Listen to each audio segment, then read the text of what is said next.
Chapter 8. Decision, the Mastery of Procrastination. The 7-step toward riches accurate analysis of over 25,000 men and women who had experienced failure disclosed the fact that lack of decision was near the head of the list of the 30 major causes of failure. This is no mere statement of a theory, it is a fact. Procrastination, the opposite of decision, is a common enemy which practically every man must conquer. You will have an opportunity to test your capacity to reach quick and definite decisions when you finish reading this book and are ready to begin putting into action the principles which it describes. Analysis of several hundred people who had accumulated fortunes well beyond the $1 million mark disclosed the fact that every one of them had the habit of reaching decisions promptly and of changing these decisions slowly, if and when they were changed.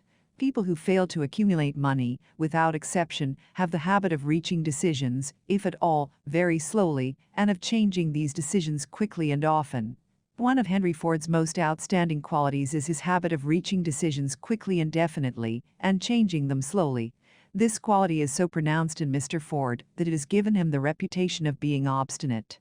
It was this quality which prompted Mr. Ford to continue to manufacture his famous Model T, the world's ugliest car, when all of his advisors and many of the purchasers of the car were urging him to change it. Perhaps Mr. Ford delayed too long in making the change, but the other side of the story is that Mr. Ford's firmness of decision yielded a huge fortune before the change in model became necessary. There is but little doubt that Mr. Ford's habit of definiteness of decision assumes the proportion of obstinacy, but this quality is preferable to slowness in reaching decisions and quickness in changing them. The majority of people who fail to accumulate money sufficient for their needs are, generally, easily influenced by the opinions of others. They permit the newspapers and the gossiping neighbors to do their thinking for them. Opinions are the cheapest commodities on earth. Everyone has a flock of opinions ready to be wished upon anyone who will accept them. If you are influenced by opinions when you reach decisions, you will not succeed in any undertaking, much less in that of transmuting your own desire into money. If you are influenced by the opinions of others, you will have no desire of your own. Keep your own counsel when you begin to put into practice the principles described here by reaching your own decisions and following them. Take no one into your confidence except the members of your mastermind group, and be very sure in your selection of this group that you choose only those who will be in complete sympathy and harmony with your purpose. Close friends and relatives, while not meaning to do so, often handicap one through opinions and sometimes through ridicule, which is meant to be humorous. Thousands of men and women carry inferiority complexes with them all through life because some well-meaning but ignorant person destroyed their confidence through opinions or ridicule. You have a brain and mind of your own. Use it and reach your own decisions. If you need facts or information from other people to enable you to reach decisions, as you probably will in many instances, acquire these facts or secure the information you need quietly, without disclosing your purpose. It is characteristic of people who have but a smattering or a veneer of knowledge to try to give the impression that they have much knowledge. Such people generally do too much talking and too little listening. Keep your eyes and ears wide open and your mouth closed if you wish to acquire the habit of prompt decision.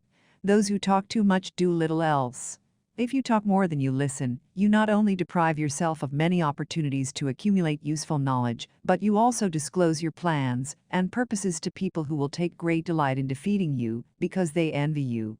Remember, also, that every time you open your mouth in the presence of a person who has an abundance of knowledge, you display to that person your exact stock of knowledge, or your lack of it. Genuine wisdom is usually conspicuous through modesty and silence. Keep in mind the fact that every person with whom you associate is, like yourself, seeking the opportunity to accumulate money. If you talk about your plans too freely, you may be surprised when you learn that some other person has beaten you to your goal by putting into action ahead of you the plans of which you talked unwisely. Let one of your first decisions be to keep a closed mouth and open ears and eyes. As a reminder to yourself to follow this advice, it will be helpful if you copy the following epigram in large letters and place it where you will see it daily. Tell the world what you intend to do, but first show it. This is the equivalent of saying that deeds, and not words, are what count most. Freedom or death on a decision. The value of decisions depends upon the courage required to render them. The great decisions, which served as the foundation of civilization, were reached by assuming great risks, which often meant the possibility of death. Lincoln's decision to issue his famous Proclamation of Emancipation, which gave freedom to the colored people of America, was rendered with full understanding that his act would turn thousands of friends and political supporters against him. He knew, too, that the carrying out of that proclamation would mean death to thousands of men on the battlefield. In the end, it cost Lincoln his life. That required courage. Socrates' decision to drink the cup of poison rather than compromise in his personal belief was a decision of courage. It turned time ahead 1,000 years and gave to people then unborn the right to freedom of thought and of speech. The decision of Gen.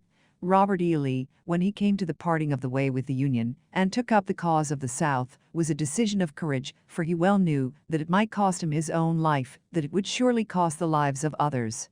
But the greatest decision of all time, as far as any American citizen is concerned, was reached in Philadelphia, July 4, 1776, when 56 men signed their names to a document, which they well knew would bring freedom to all Americans or leave every one of the 56 hanging from some gallows. You have heard of this famous document, but you may not have drawn from it the great lesson and personal achievement it so plainly taught. We all remember the date of this momentous decision, but few of us realize what courage that decision required. We remember our history as it was taught, we remember dates and the names of the men who fought, we remember Valley Forge and Yorktown, we remember George Washington and Lord Cornwallis. But we know little of the real forces back of these names, dates, and places.